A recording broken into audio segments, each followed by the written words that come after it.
Հարգելի հայրենակիցներ, անհատների հետ տեսաուղերձներով հարցեր արձաբանելը իմ աշխատելաոճը չէ։ Մի քանի ամիս առաջ քաղաքագիր ձևով խնդրել եմ հանդիպում կազմակերպել Բալայան Արտակի հետ, բայց մինչ օրս այդ հանդիպումը տեղի չի ունեցել։ Կարծում եմ, սա լավ հնարավորություն է նաև Բալայան Արտակի համար, հաշվի առնելով հանրության մոտ կուտակված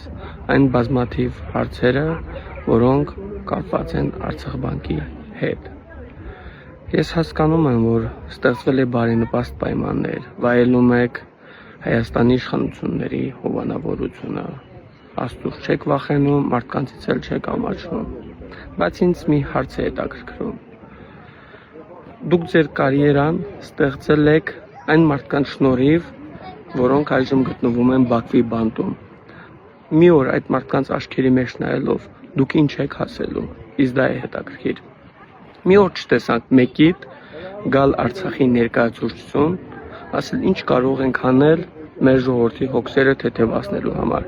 Սա չի վերաբերում միայն Բալայան Արտակին, սա վերաբերում է որոշ անհատների։ Ես խոստանում եմ ձեզ, հաշվի առնելով ձեր պատասխանը, հունիսի 8-ին, եթե Հայաստանում լինի նոր իշխանություն, եւ ամեն ինչ պետք է անենք, որ լինի նոր իշխանություն, խոստանում եմ, որ վերականգնվելու է արդարությունը եւ լինելու է փոխհատուցում։ Իսկ ձեզ խոստանում եմ անքուն գիշերներ։